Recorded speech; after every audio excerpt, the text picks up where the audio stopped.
Jangankan masalah ibadah ya, dalam dunia saintifik sekalipun, orang yang tidak komitmen terhadap kebaikan dengan benar, nggak bisa pakai. Yang dalam masalah dunia, saudara alun yang dimuliakan Allah.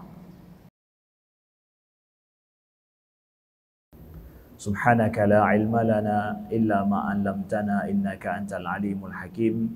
Allahumma 'allimna ma yanfa'una wanfa'na bima 'allamtana wa zidna ilma. Rabbi shrah li sadri wa yassir li amri wahlul 'uqdatam min lisani yafqahu qawli. Rabbana innana amanna faghfir lana dhunubana wa qina 'adzabannar. Amma ba'du. Alhamdulillah, segala puji bagi Allah, salawat dan salam senantiasa tercurahkan kepada baginda Rasulullah sallallahu alaihi wasallam, kepada keluarga beliau sekalian, kepada para sahabat, para tabi'in, tabi'in, wa man tabi'ahum bi ihsanin ila yaumiddin. Penghormatan, ulung tuan, kemuliaan dari Allah sampaikan kepada pengurus Masjid Baitul Salihin, Tuanku Imam Syekh Cedin bersama dengan seluruh panitia masjid, kepada panitia pengurus BBC yang dimuliakan Allah, kemudian kepada para tengku-tengku, abu-abu, alim ulama, tokoh masyarakat yang berhadir, gure-gure kamu Mendung, mohon izin sejenak kami duduk di depan. Kemudian kepada sahabat saya, Ustadz Irfan Aulia Trisnadi, yang kalau saya mendengar bacaan Quran beliau itu menjadikan saya lebih muda lagi. Ya, teringat masa di Kairo, merdunya suara beliau, sampai hari ini Allah pelihara suara beliau masih sama ya. Mudah-mudahan ya beliau diberikan oleh Allah selalu istiqomah dengan Al-Quran ya, selalu menjadikan bacaan Quran beliau itu menyejukkan hati kita. Alhamdulillah, mudah-mudahan selalu Allah kumpulkan kita dalam kebaikan selalu, amin ya rabbal alamin. Alhamdulillah, Masjid Aulia Kering memang unik ya. Ini pertemuan saya yang ketiga nampaknya kalau tidak salah, dari 2018 ya. Terus membangun, menyediakan lahan untuk mereka yang beramal. Jadi bukan karena tidak punya uang, bukan tidak cukup dana, tapi biarlah banyak orang terus ada tempat untuk menyumbang. Yang menanjidin, yang penting ya. Lagi orang Palestina mengatakan bukan kami tidak mampu untuk menggempur orang Yahudi, tetapi biarlah banyak yang syahid di sini ya, karena kami mencari syahid. Yang menanjid ya, menyediakan lahan beramal bagi banyak orang insyaallah taala. Jadi bacut ya, gekem bacut ya, mudah-mudahan hasilnya akan lebih baik insyaallah taala. Maka sisihkanlah untuk pembangunan masjid itu adalah daripada harta kita yang terbaik, harta kita yang terhalal ya. Jangan terima ke masjid ini 1 sen pun yang ada syubhat di situ. 1 sen pun yang ada syubhat. Bangun masjid bukan penting cepat selesai, tapi kapan saja selesai tidak masalah, tetapi itu dibangun semua dengan keikhlasan dan dengan harta terbaik yang dimiliki oleh seseorang.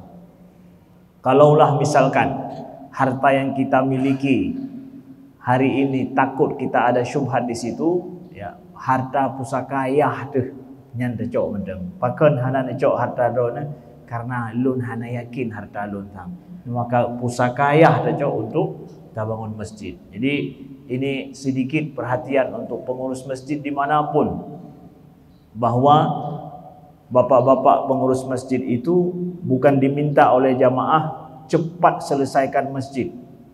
Ada sebahagian pengurus masjid menganggap bahwa kalau masa mereka berkuasa masjid bisa selesai, maka merasa bangga. Jadi lalu kemudian menerima bantuan dana dari, walaupun dengan cara yang salah. Ya, ini kesalahan fatal pengurus masjid. Ya, bahwa innallaha thayyibun la yaqbalu illa thayyiba. Sesungguhnya Allah itu adalah maha baik, tidak menerima kecuali yang baik-baik. Kalaulah kita membangun, na'udzubillah, ada orang yang membangun rumahnya sendiri dengan harta yang tidak jelas, Allah tidak terima rumahnya itu dibangun dengan harta demikian. Ya, kita termasuk daripada yang mencoreng. Kalau memang kita melakukan demikian, yang merusak, mencoreng rumah Allah Subhanahu wa taala, dan akan ada satu batu bata yang kita bangun itu nanti adalah tidak diterima oleh Allah gara-gara itu. Ya, jadi jangan kekalkan kesalahan kita itu pada rumah Allah. Ya, jangan kekalkan itu. Ya. Kita beli satu batu bata itu dengan harta yang tidak benar, dengan harta yang tidak baik. Kita terima daripada jalan yang tidak benar. Yang penting wah, megah. Masa kamu akan selesai masjidnya ni kalian. Padahal uangnya tidak jelas. Tidak boleh, saudaraku yang dimuliakan Allah. Mohon ini kita jaga. Nah, saudaraku yang dimuliakan Allah, insya-Allah beberapa hari lagi kita menghitung mundur untuk masuk bulan suci Ramadan. Kita doakan bersama, kita semua, saudara-saudara kita, keluarga kita, kerabat kita, orang-orang yang kita cintai, orang-orang yang kita kenal, Allah kumpulkan dan masukkan dalam bulan suci Ramadan. Semua kita, hati kita sudah rindu pada bulan suci Ramadan tersebut. Nah, maka kita dalam rangka tarhib Ramadan kali ini, kita sedikit berbicara tentang bi ayyi qalbin nalqah, dengan hati apa kita akan menyongsong dan menyambut bulan suci Ramadan itu. Apakah hati yang seperti tahun lalu, atau ada hati lain yang lebih baik ke depan yang kita persiapkan menyongsong bulan suci Ramadan itu. Maka saudaraku yang dimuliakan Allah, kita ingin menjadikan Ramadan setiap tahun datang itu selalu lebih baik daripada sebelumnya. Selalu lebih baik daripada sebelumnya. Qul bi fadlillahi wa bi rahmatihi falyafrahu. Hendaklah, katakan hendaklah dengan fadilah keutamaan dari Allah dan juga dengan rahmatnya, dengan itulah mari kita bergembira. Ini kan mau datang rahmat. Satu bulan kepada kita itu adalah rahmat Allah akan mesintung, bukan orang Aceh, mesintung, ya, akan bulan-bulan akan turun ke bumi ini kepada hamba-hambanya. Makanya Rasulullah sebelum datang sudah berdoa, Allahumma barik lana fi Rajab wa Sya'ban wa ballighna Ramadan. Sampaikan kami pada bulan Ramadan. Ada isytiaq, ada rindu, ada keinginan yang amat sangat sukacita dalam menyambut bulan suci Ramadan. Falyafrahu, maka Allah suruh bergembiralah dengan rahmat Allah, bukan dengan yang lain, ya. Jadi dengan rahmat Allah kita bergembira. Kita ingin hati kita memasuki bulan suci Ramadan itu adalah hati yang baik. Nah, di antaranya sabda Nabi SAW riwayat Ibnu Majah, ditanyakan kepada Nabi SAW, ya Rasulullah, ayun nasi afdal? Ya Rasulullah, orang yang bagaimana itu yang terbaik? Orang yang bagaimana itu yang terbaik? Yang ini sering ditanyakan kepada Nabi, ya. Kita kan mau jadi orang baik, kita menjadi orang terbaik, ya. Semua kita ingin begitu. Nabi juga sering mendapatkan pertanyaan dari sahabat seperti itu. Ayun nasi afdal? Manusia mana yang terbaik? Ya. Lalu Nabi mengatakan adalah mahmumil qalb saduqul lisan.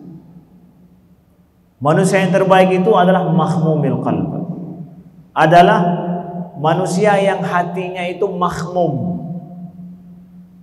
kemudian saduqul lisan, kemudian lisannya itu jujur, lisannya itu benar. Dua aja kata Nabi SAW, itu manusia yang terbaik.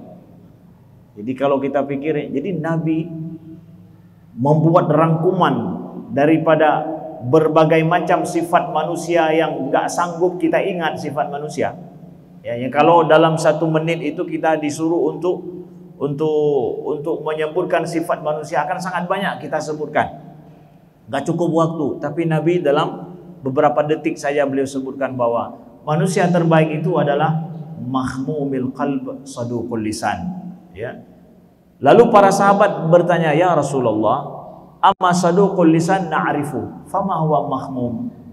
Ya Rasulullah, kalau saduqul lisan itu kami tahu, Kalau lisannya jujur, lisannya benar, itu kami tahu, kami paham. Apa itu makhmum? Makhmum itu apaan? Mereka tidak tahu juga makhmum itu yang Nabi maksudkan apa. Jadi orang Arab tapi nggak paham bahasa Arab. Ya. Tidak semua juga langsung kita paham. Betul itu bahasa Arab, tapi maksud yang dimaksudkan Nabi itu apa? Mungkin mereka paham, tapi untuk bahasa pasaran hari-hari. Tapi untuk maksud Nabi ini, makhmum ini sulit untuk dipahami langsung. Makanya belajar ilmu hadis, bahasa, jangan kita pikir asal kajian bahasa Arab maka Al-Quran kah selesai, kajian bahasa Arab maka kemudian hadis sudah mudah bagi kita. Belum tentu. Itulah perlu kepada ulama. Para sahabat aja Nabi ngomong pakai bahasa Arab, mereka tanya juga lagi, atau apakah yang kau maksudkan makhmum ya Rasulullah? Begitulah ilmu. Begitulah ilmu. Para ulama juga begitu, terus belajar. Walaupun mereka seorang ulama di suatu bidang, terus di bidang itu dia terus belajar begitu. Kata Nabi SAW, makhmum itu adalah yang Nabi maksudkan at-taqiyun naqi, la ithma fihi wala ghillun wala baghin wala hasad. Orang yang hatinya makhmum itu adalah, kata Nabi, at-taqiyun naqi, yang takwa dan suci bersih. Ya. Hati yang takwa dan suci bersih. La ithma fihi, tidak ada celah padanya. La ithma fihi wala baghyun wala ghil wala hasad. Tidak ada permusuhan, tidak ada kebencian, tidak ada kedengkian di dalamnya. Kata Nabi SAW. Ya, tidak ada apa? Yang pertama at-taqiyun naqi. Jadi makhmum itu menyimpan makna besar di dalamnya. Ternyata yang dimaksudkan Nabi. Apa itu at-taqiyun naqi? Yaitu yang hatinya itu taqi, takwa, bersih, suci, ya. La ithma fihi, tidak ada celah padanya, ya. La baghyun wala ghil wala hasad, tidak ada permusuhan, tidak ada kebencian, dan tidak ada hasad di dalamnya, tidak ada dengki di dalamnya. Itulah dia hati manusia yang terbaik, kata Nabi. Lisannya saduq, jujur, hatinya itu ada syarat-syarat yang seperti itu tadi di dalam hatinya. Itulah dia sebaik-baik manusia. Maka Ibnu Rajab Al-Hambali beliau sampaikan bahwa di bulan Sya'ban ini, dalam rangka menyongsong bulan suci Ramadan, amalan yang paling baik itu apa? Nih, proses hati ini, membersihkan hati ini, menyelesaikan permasalahan permusuhan, pertikaian, pertengkaran, bahkan antara kerabat sesama kita, na'udzubillah, masalah harta warisan. Gara-gara itu sampai hari ini kita wariskan permusuhan kepada anak. Ada loh keluarga yang gara-gara ayah abangnya masalah harta warisan belum selesai sampai hari ini, dia turunkan permusuhan pada anaknya. Uroraya baik aja bapak. Ya. Apa salah mereka? Itu sejarah bapak, sejarah drone ya bermusuhan. Kenapa itu ayah turunkan kepada kami? Kami nggak ada sejarah bermusuhan, tapi giyu bayah baik aja, hanjir aja. Na'udzubillah. Hati apaan ini? Ya, hati apaan ini? Maka sebaik-baik menyambut bulan suci Ramadan ini adalah, ini dia saudaraku yang dimuliakan Allah. Ya, kita bersihkan hati kita ini. Nah, maka dari sini saduqul lisan, lisan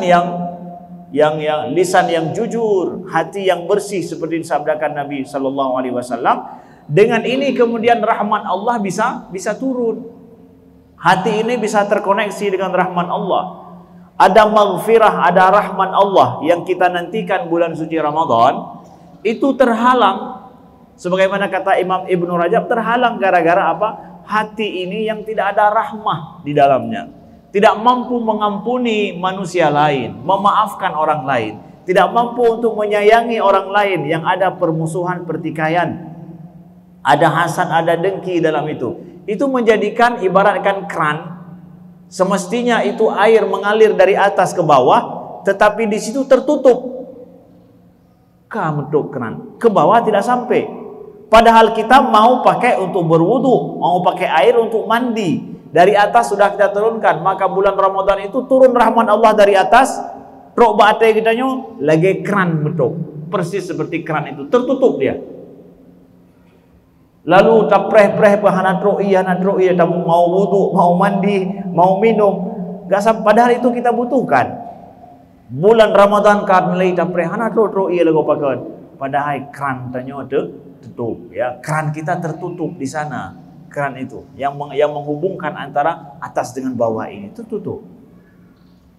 Maka bersihkan saluran keran ini, buka dia, hati kita buka, ya nanti rahmat Allah, maghfirah daripada Allah akan turun, saudaraku yang dimuliakan Allah. Ini poin awal pertama yang ingin kami sampaikan, kepada nasihat kepada kami sendiri dan juga kepada para jamaah sekalian, saudara-saudaraku yang dimuliakan Allah, yang dicintai Allah, dicintai Rasulullah sallallahu alaihi wasallam. Kemudian yang kedua adalah kita nanti akan belajar dari bulan Ramadan. Ada satu pesan yang ingin kami pesankan untuk kita belajar dari bulan Ramadan nantinya ketika dia tiba.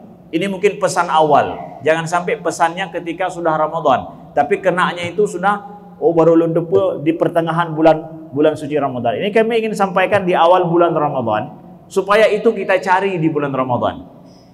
Satu pesan saja. Dengan pesan ini yang terakhir kita padai daripada tausiah kita. Saudaraku yang dimuliakan Allah, apa yang akan kita belajar nanti di bulan suci Ramadan ini? Nanti sama-sama sendiri-sendiri kita coba belajar itu.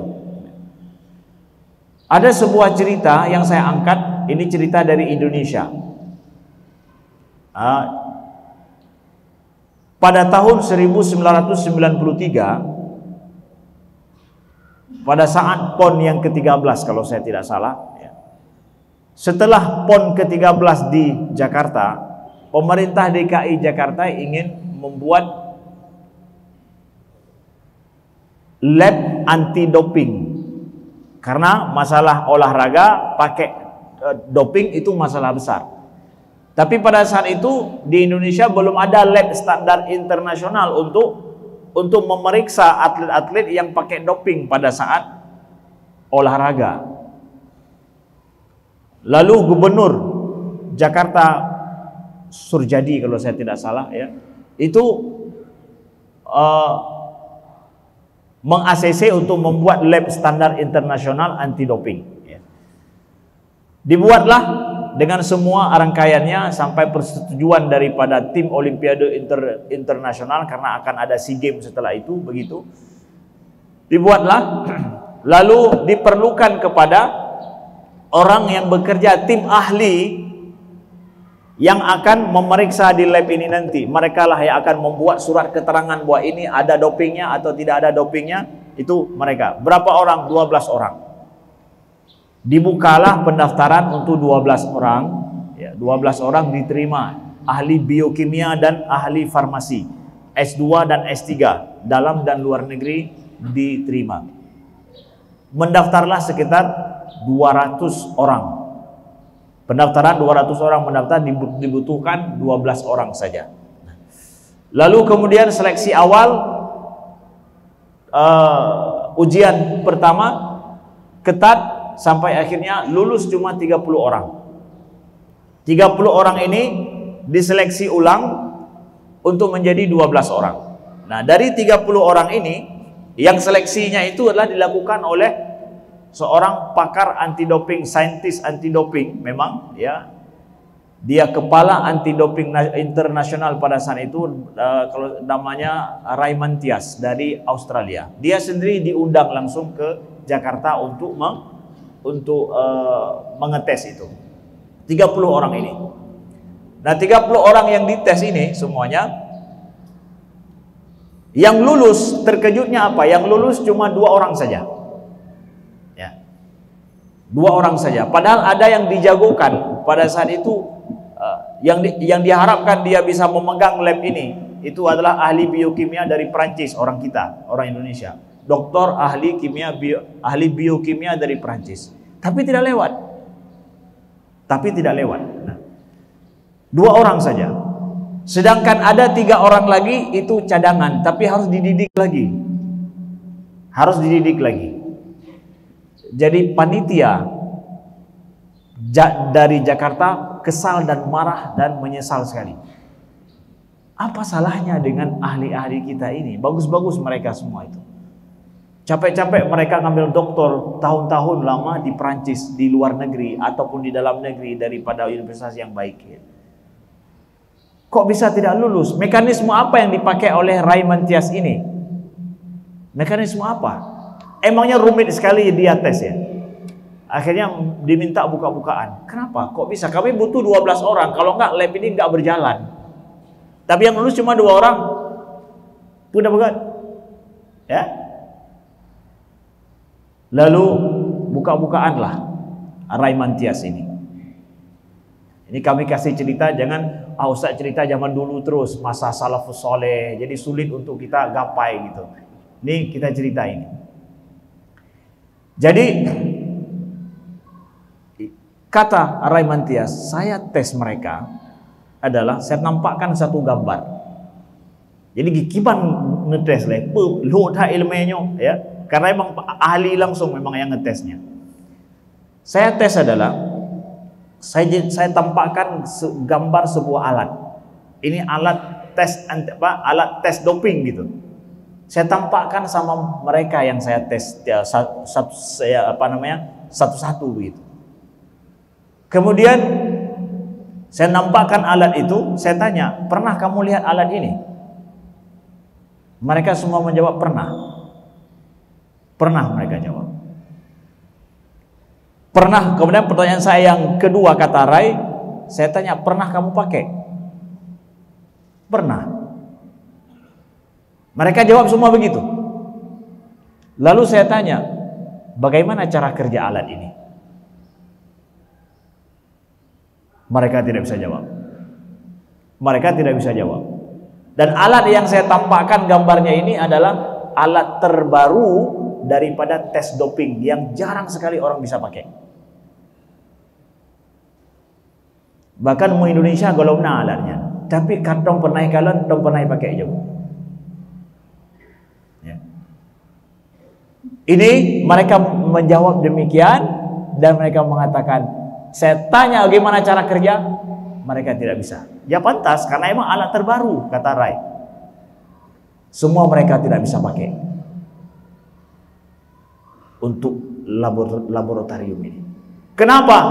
Tidak konsisten terhadap nilai akhlak. Mereka malu nampak bodoh, padahal mereka tidak tahu apa-apa. Masalah bukan pada ijazah mereka dari mana, ahli bidang apa, tapi tidak jujur, tidak ada komitmen terhadap nilai kebaikan. Tidak bisa dipakai orang begini dalam lab standar internasional lagi. Bayangkan orang ngetes anti doping itu ya, masuk ke situ, orang yang ngetesnya seperti itu, tidak jujur, tidak konsisten dengan nilai, siap dia pegang apa yang dia ucapkan, siap dia bertanggungjawabkan. Itu kecil cara tes, cuma itu yang saya tes. Saya tes bagaimana? Tidak, kata Ray, itu yang saya tes. 2 orang yang komitmen terhadap nilai, komitmen terhadap akhlak, dan mereka jujur. 2 orang ini yang lewat. Sedangkan 3 orang lagi keahlian saja, disekolahkan lagi. Kalau mau pakai 3 orang itu aja pakai. Jadi 5 orang semua yang bisa pakai. Yang lain tidak bisa pakai. Yang pintar banyak, tapi yang komitmen terhadap nilai sedikit sekali.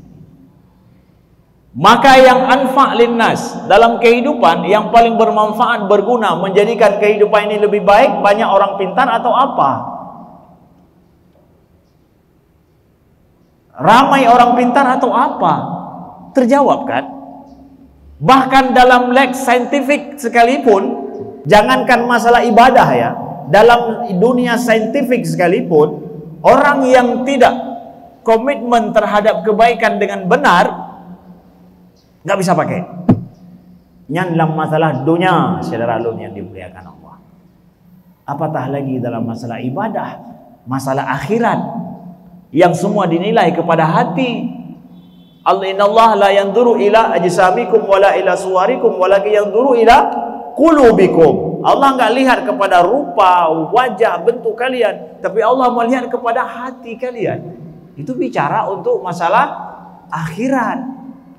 Ini lab skala internasional saja, lab skala dunia saja hanya pakai teguh. Apalagi pada lab akhirat. Jelas? Saudaraku yang dimuliakan Allah. Nah, maka pertanyaannya sekarang, kok bisa paken ada orang yang pinter, dia tahu ini benar, ini salah, ini baik, tapi dia tidak komitmen terhadap itu. Kenapa? Itu kan pertanyaan selanjutnya. Bukan aja berarti masalah aja lagi. Lalu muncul pertanyaan selanjutnya kan, kenapa banyak orang seperti itu walaupun para saintis, ahli, atau maaf cakap mungkin ulama, ya ulama juga adalah para ilmuwan, tahu yang baik, tahu yang benar, tapi tidak menjalankannya, tidak komit dalam hidupnya seperti itu. Kenapa? Karena dia menjadi pertanyaan selanjutnya. Menurut Rai, padahal kan malu kita. Yang dites itu kadang orang Muslim, yang ngetesnya orang kafir. Ya, pada saat itu yang ngetesnya orang kafir, yang dites orang Muslim, kan luluh untuk lab. Memalukan nggak itu? Ya, begitu kan? Nah, tapi lihat bagaimana orang non-Muslim kafir begitu, dia kok komitmen kepada nilai, kok bisa komit sekali dia menjalankannya. Dalam ngetes juga walaupun dibayar besar, tetap sesuai dengan prosedur yang benar. Kata Rai apa katanya?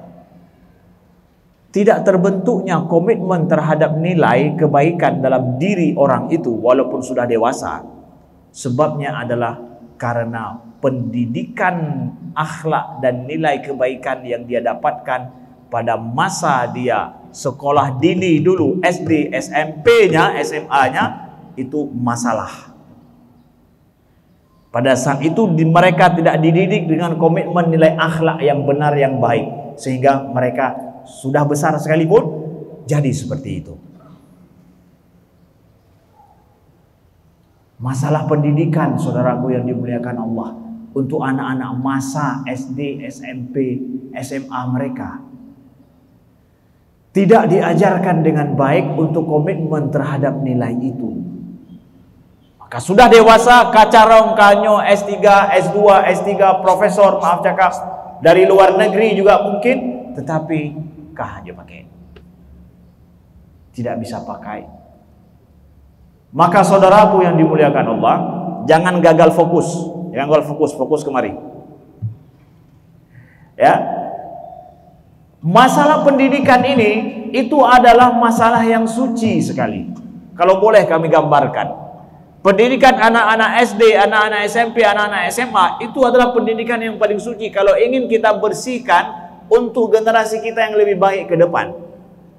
Kalau lembaga pendidikan, dunia pendidikan kita masih carut-marut tentang masalah nilai ini, bahkan yang berkembang di sekolah seperti nilai-nilai pengkhianatan, pengkaburan, pembohongan itu terjadi, maka kita bisa mengatakan bahwa 50 tahun yang akan datang mantang lagi son. Karena mereka yang kita didik hari ini adalah kita didik tanpa komitmen terhadap nilai. Bapak kepala dinas minta kepada SMA, pokoknya anak-anak SMA itu harus nilainya sekian. Salah nggak kepala minta? Nggak salah. Artinya apa? Guru-guru itu belajarlah untuk mengajarkan anak pinter mereka sehingga dapat nilai segini. Tidak kurang daripada itu. Kalau nggak, sekolah ini bisa bermasalah. Tidak disupport oleh dinas lagi. Kenapa? Tidak mencapai kemampuan anak-anaknya itu adalah di bawah rata-rata mungkin. Sekarang kepala sekolah mikir gimana caranya, guru juga mikir gimana caranya. Yang paling mudah apa? Naikkan saja. Apa gak ju? Pegak ujian nilai hana sama lagi nyan. Pegak ju pun masalah ada. Oh, begitu mudahnya. Benar, begitu mudah cara buatnya. Atau nanti ketika ujian guru-guru sama-sama bagi untuk anda sekolah, bagi apa? Jawaban. Kenapa? Supaya nanti sekolah ini jangan sampai tutup. Pintar sekali, itu pintar sekali caranya. Pintar sekali caranya itu. Tetapi tidak berakhlak sama sekali. Itu cara pintar, tapi tidak ada akhlak sama sekali. Tidak ada komitmen terhadap nilai. Maka kami bangga dengan Al-Azhar. Kenapa?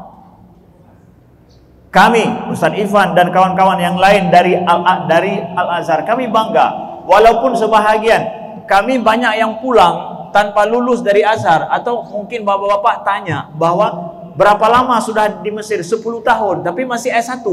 Bapak heran? Jangan heran, di Mesir begitu. Ada memang di akhir dia tidak pantas dikasih ijazah. Walaupun sudah 10 tahun, iya, nggak pantas pulang tanpa membawa ijazah. Maka apa yang menjadikan kami bangga? Bahwa setiap huruf yang kami tulis itu mutlak daripada kami, tidak ada daripada yang lain, dari setiap ujian kami. Bisa dipertanggungjawabkan di depan Allah kalau misalkan setiap huruf yang kami tulis, benar atau salah jawaban kami itu dari kami sendiri, tidak ada dari siapapun. Baik S1, S2 atau S3. S2 juga begitu, banyak yang masuk S2 sudah kali mongton hanaleu long. Gimana lewat nani mongton hanaleu? Memangnya dunia pendidikan tidak ada istilahnya yang tidak lulus. Iya ada yang tidak lulus karena mekanisme pendidikan memang seperti itu. Udah 5 tahun S2 tapi tidak selesai juga. Kenapa? Atau lebih bahkan, saudaraku yang dimuliakan Allah, dunia pendidikan itu adalah sangat bersih suci sekali. Maka kita ingin, saudaraku yang dimuliakan Allah, agama ini mengajarkan kita kepada apa? Komitmen terhadap nilai akhlak kebaikan ini. Dan Ramadan nanti itu adalah kita semua masuk dalam belajar ini. Mungkin kita udah nggak SD lagi, nggak SMP lagi, nggak SMA lagi. Atau mungkin kita korban daripada sistem pendidikan yang bobrok pada saat SMP, SMP dan SMA kita. Sehingga jadilah kita seperti ini, tidak tahu komitmen terhadap nilai, tidak komit kepada kebaikan kita dalam hidup. Ramadan menyediakan waktu setiap setahun sebulan untuk semua kita belajar komitmen terhadap nilai kebaikan ini. Apa sabda Nabi sallallahu alaihi wasallam? Man lam yada qaula zur wal amal bihi falaysa lillahi hajatan fi an yada'a ta'amahu wa syarabah. Kata Nabi sallallahu alaihi wasallam, siapa yang tidak meninggalkan perkataan dusta, perbuatan dusta, ya, maka tak pantaslah bagi dia, Allah tak butuh dia untuk meninggalkan makan dan minumnya.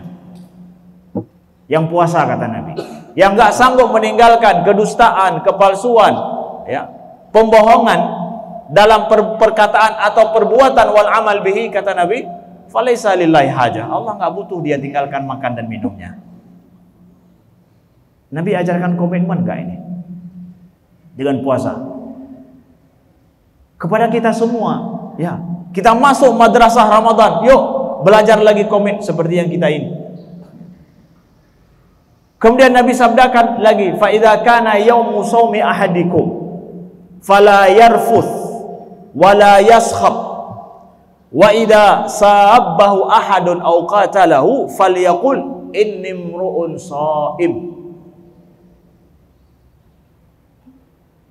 Kata Nabi, apabila hari salah seorang kalian berpuasa, fala yarfuth, maka jangan dia berkata-kata kotor. Kata-kata kotor apa saja yang tidak menyenangkan untuk didengar dan tidak benar adanya. Jangan. Jaga komitmen lisanmu ini, ya. Jangan berkata macam-macam. Wala yaskhab, dan jangan pula dia berbuat kegaduhan. Apabila ada orang yang mencelanya, mengajaknya bermusuhan, bertikai, faliyaqul, maka hendaklah dia berkata, inni shaim, aku puasa. Ngajarin komitmen enggak? Itu siapa yang ngajarkan? Nabi. Bagi siapa? Bagi mereka yang menjalankan rukun Islam. Yang ngajarkan rukun Islam siapa? Apa yang menjalankan rukun Islam siapa? Muslim. Jadi kalau ditanya Ustadz, kenapa banyak orang Muslim tapi tidak komitmen terhadap nilai, salah siapa? Salah Islam atau salah Muslim? Itulah rukun Islam Nabi ajarkan dalam kitab puasa, dijalankan oleh orang Muslim. Islam itu komit terhadap nilai, komit terhadap apa yang dikatakan, apa dalam hati itu nyatu. Ya. Jadi yang salah bukan Islam. Maka ketika saya pergi ke Kanada dan Amerika juga, ketika orang tanya masalah Islam, bagaimana Islam begini begitu, saya katakan pindahkan, pisahkan antara Islam dengan Muslim dulu. Dengan gara-gara orang Muslim yang banyak kamu lihat ini menjadikan Islam itu salah. Jangan, pisahkan dulu. Ada proses yang terjadi dengan orang Muslim secara jujur sehingga mereka begitu, tapi Islamnya enggak begitu. Harus dipisahkan itu, jujurnya begitu. Ya. Saudaraku yang dimuliakan Allah. Nah, Nabi ajarkan komitmen seperti itu dalam bulan Ramadan. Nih nanti bulan Ramadan, ambil nilai ini dalam kehidupan. Kalaulah kita jadi korban sistem pendidikan yang bobrok, masuk bulan Ramadan kita semua menjadi suci kembali. Kita mungkin korban dari dosen kita. Mungkin korban daripada guru, maaf cakap, bukan daripada guru-guru kami, bukan mengejek guru kami, bukan sama sekali. Mungkin kita merasa seperti itu. Maka bulan Ramadan yuk pulihkan kembali itu. Puasa bagi semua, bagi kecil, besar dan tua sama kita semua. Ambil komitmen itu lagi. Bahwa apa yang Allah sampaikan dalam surah As-Saff, ya alladzina amanu lima taquluna ma la taf'alun kabura maqtan indallah an taqulu ma la taf'alun. Wahai orang-orang yang beriman, kenapa engkau katakan yang tidak engkau kerjakan? Sungguh amat besar loh kebencian di sisi Allah, engkau katakan yang tidak engkau kerjakan. Tadi ayat yang Ustaz Ifan bacakan, innallaha la yuhibbu khawanan athima. Ya. Sungguh Allah tidak menyukai orang-orang yang khawan, orang-orang yang banyak berkhianat. Tapi Nabi disuruh oleh Allah lebih tinggi lagi nilainya apa? Wala takun lil khainina khasima. Nabi diajarkan oleh Allah kepada Nabi, banyak di sekeliling beliau orang yang berkhianat loh. Dalam perjuangan Nabi yang berkhianat di sekeliling beliau itu banyak. Jadi jangan pikir bahwa hari ini kok banyak sekali orang yang berkhianat. Pada masa Nabi banyak orang yang berkhianat kepada Nabi, banyak. Tapi Allah ajarkan kepada Nabi apa? Wala takun lil khainina khasima. Tapi wahai Muhammad, engkau jangan menjadi musuh bagi orang-orang yang berkhianat itu. Jangan engkau musuhi mereka. Tinggi tidak itu akhlaknya diajarkan Quran. Pengkhianat, tapi engkau jangan menjadi musuh mereka. Jangan engkau musuhi mereka. Saudaraku yang dimuliakan Allah, tingginya nilai Islam ini. Ya, dalam Al-Quran. Makanya nanti bulan suci Ramadan, ambil itu pesan-pesan akhlak daripada Al-Quran ketika kita baca, tak pegarih ya Allah, lu tak ada akhlaknya.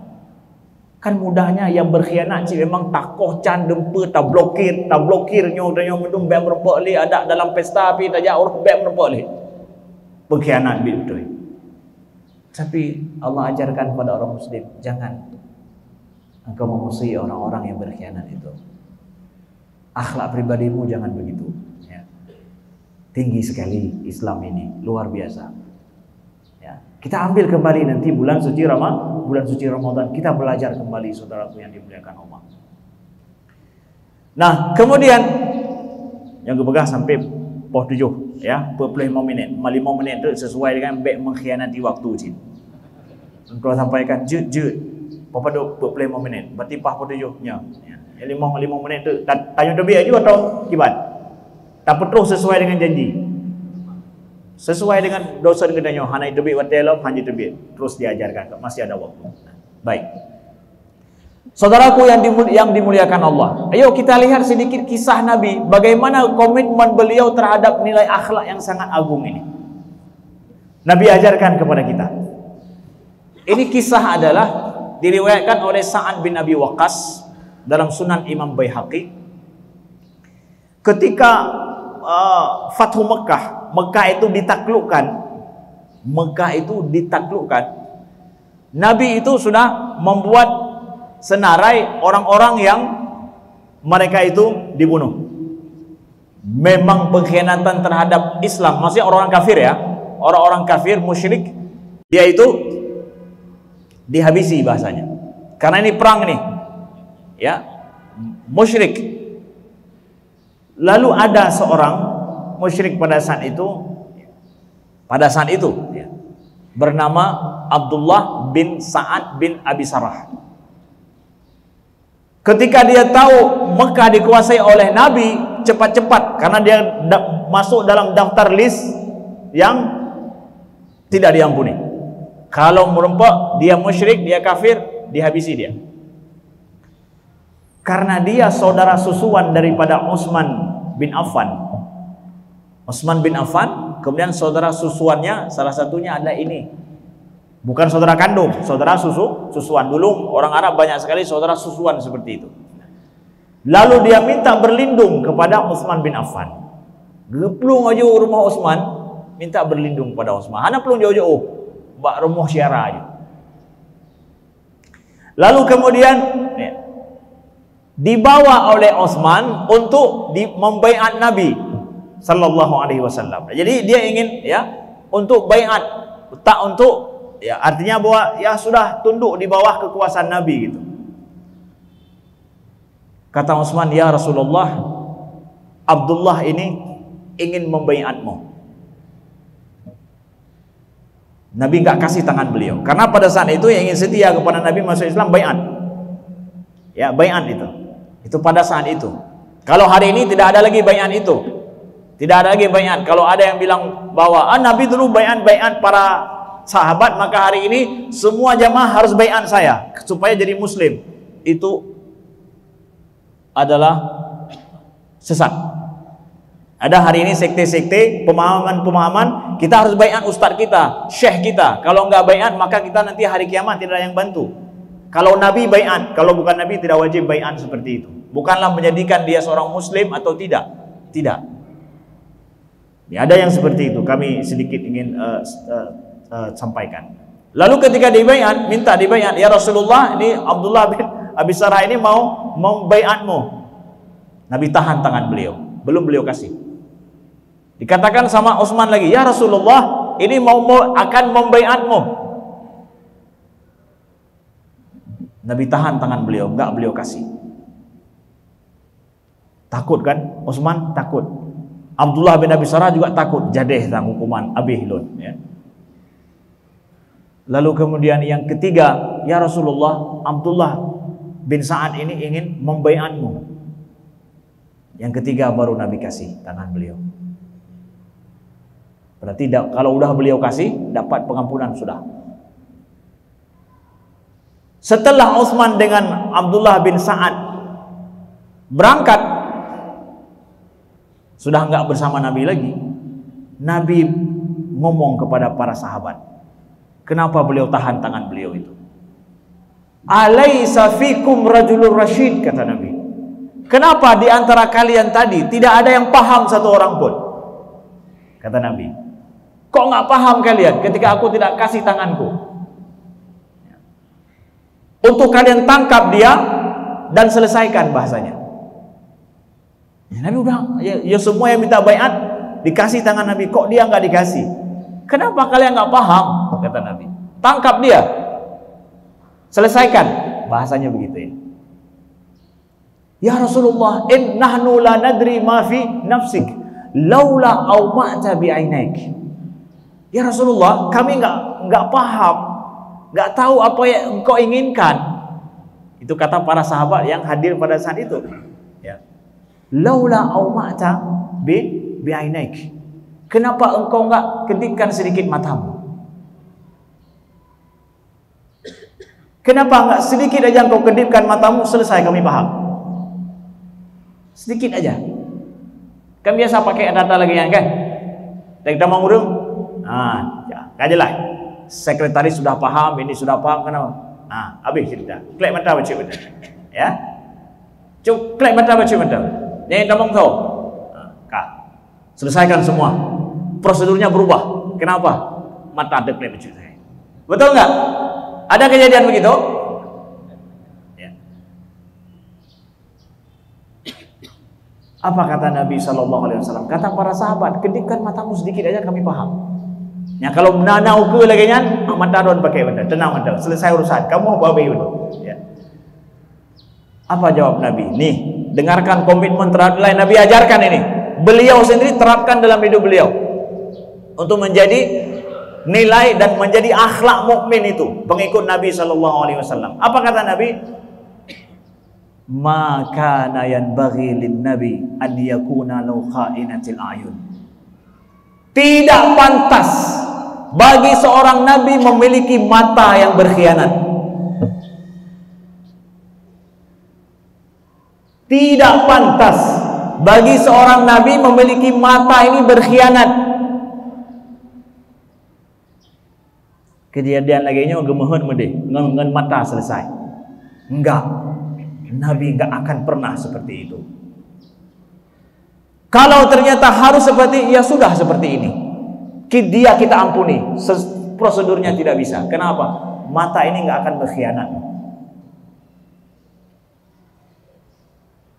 Lalu mampu enggak kita katakan, tidak pantas bagi tangan ini berkhianat karena aku pengikut Nabi.